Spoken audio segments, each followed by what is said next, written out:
Depuis l'installation de la 15e législature de l'Assemblée nationale du Sénégal, cet engagement se concrétise à travers les différentes comparutions du Premier ministre Ousmane Sonko devant les députés, faisant des questions d'actualité un véritable rendez-vous de transparence et de responsabilité.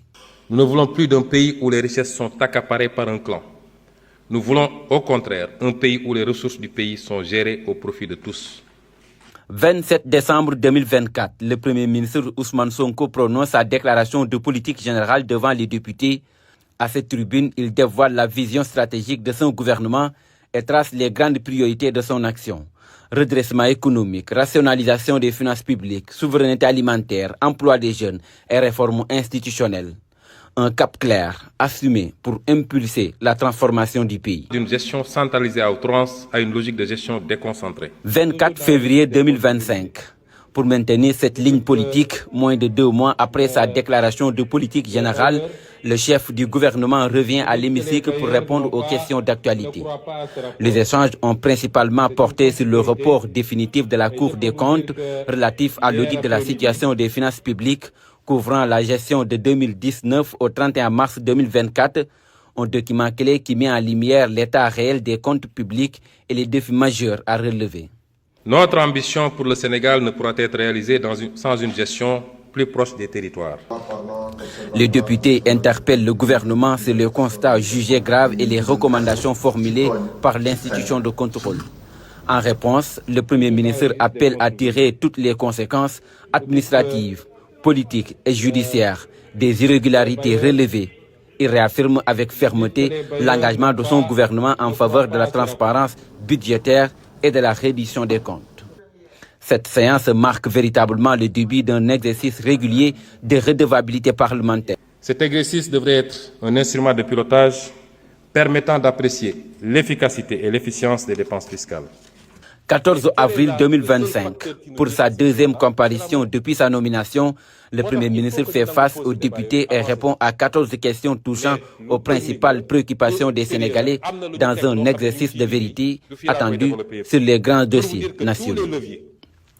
Les débats se cristallisent autour de dossiers brûlants, la flambée des prix et les mesures engagées contre la vie chère, la situation des Sénégalais établis à l'étranger, la mission du FMI et les discussions techniques en cours, ainsi que la loi interprétative d'amnistie adoptée le 2 avril 2025.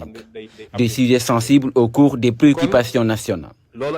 Cette séance est marquée par des échanges parfois vifs, reflets des clivages politiques au sein de l'hémicycle. Elle consacre toutefois l'ancrage d'un dialogue direct, régulier et assumé entre l'exécutif et le Parlement, désormais inscrit dans la pratique institutionnelle. 28 novembre 2025, le chef du gouvernement se prête à nouveau à l'exercice des questions d'actualité. Au cours des débats, la question cruciale de la dette publique, les discussions stratégiques avec les FMI en vue d'un nouveau programme de financement et le plan de redressement économique, des enjeux majeurs qui conditionnent la trajectoire. Dans un contexte économique sous tension, le Premier ministre monte au front pour défendre une stratégie fondée sur la maîtrise rigoureuse des dépenses, l'élargissement de l'assiette fiscale et la relance soutenue de la production nationale. Cette séance met en pleine lumière les défis structurels qui pèsent sur l'économie sénégalaise et le choix décisif, engagé pour en redresser la trajectoire. Mes chers collègues, Monsieur le Premier ministre, Mesdames et Messieurs les ministres, l'ordre du jour appelle les questions d'actualité au gouvernement. 24 février 2026, le Premier ministre est attendu pour une nouvelle séance de questions d'actualité. Plusieurs dossiers sensibles occupent l'ordre du jour. La question de l'homosexualité et les débats sociaux qu'elle engendre, la situation des 18 Sénégalais arrêtés au Maroc, ainsi que la crise universitaire et les tensions qui secouent les campus. Des sujets au cœur des préoccupations nationales et des discussions parlementaires.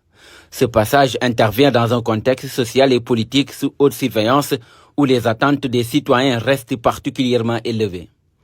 À travers ces différentes comparutions, la 15e législature affirme son rôle de contrôle de l'action gouvernementale. La régularité des séances et la diversité des thèmes abordés témoignent d'une dynamique de redevabilité renforcée, plaçant l'Assemblée nationale au cœur du débat démocratique.